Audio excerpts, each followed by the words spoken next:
Winnie the Pooh and the Honey Tree.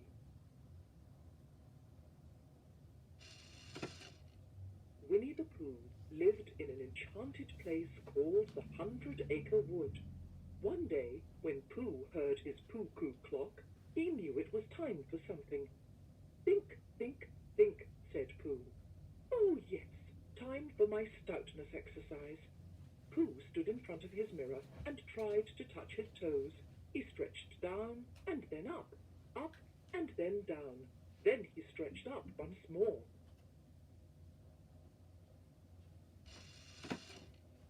Now all of that exercise made Pooh very hungry. Yes, I'm rumbly in my tumbly. Time for something sweet, said Pooh. So he went to his cupboard, got down a honey jar, and inspected his honey supply. Oh, bother, empty again. Pooh put his head in the jar and tried to get at the last bit of honey when he heard a buzzing sound. Pooh followed a buzzing bee outside to a nearby tree. High in a hole near the top sat a beehive full of honey. So Pooh began to climb the honey tree.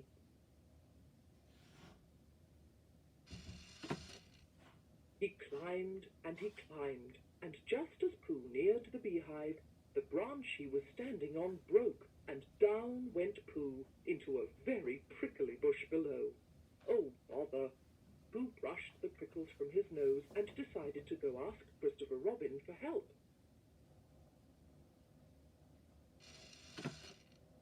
Christopher Robin, I was wondering if you had such a thing as a balloon about you. Christopher Robin happened to have just the thing. But what do you want a balloon for? Asked Christopher Robin. Honey, you see, I shall fly like a bee up to the honey tree. So Christopher Robin brought his balloon and accompanied Pooh back to the honey tree.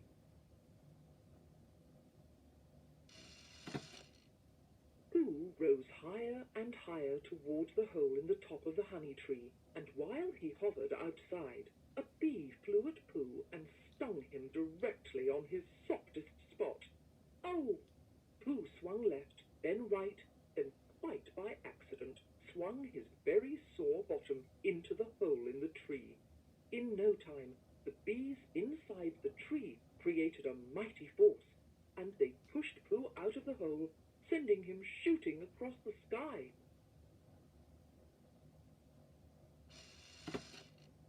But Pooh was not the sort to give up easily. When he put his mind to honey, he would think of nothing else. So he made his way to Rabbit's house for a light honey snack.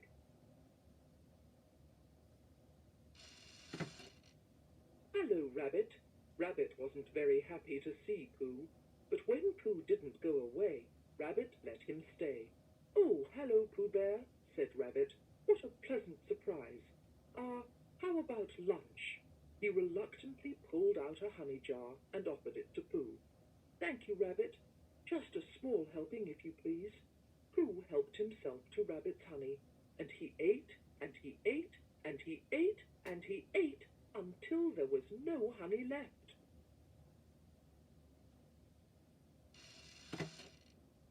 Finally, in a rather sticky voice, he excused himself. I must be going now. Goodbye, Rabbit. Pooh thanked Rabbit, and he turned to leave. But Pooh's tummy, full of honey, only got halfway out of Rabbit's small front door and would go no farther. Oh, help and bother! Rabbit pushed at Pooh's round bottom, but it was no use. Oh dear, oh gracious! There's only one thing to do. I'll get Christopher Robin. Rabbit hurried out of the side door to find his friend.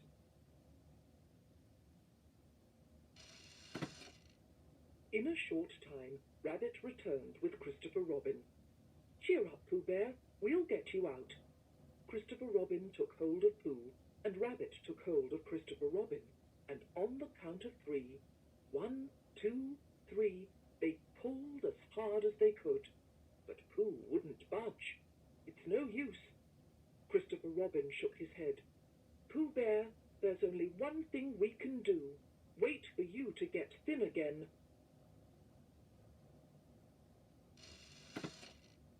One morning, when Rabbit was beginning to think that he might never be able to use his front door again, it happened. He leaned up against Pooh's bottom and he budged. Christopher Crabbin. Hey! Ah! Christopher Raven! He bidged! He badged! He booged! He budged!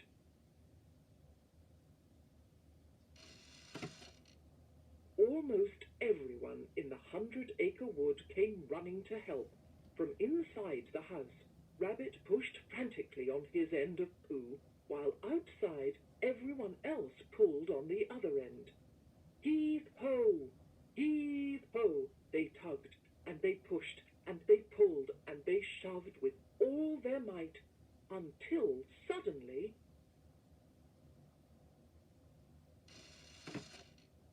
Pooh shot out of the door and flew high overhead into the treetops, where he landed in a hole in the honey tree. Christopher Robin called from down below, "Don't worry, Pooh, we'll get you out." "No hurry, take your time," called Pooh.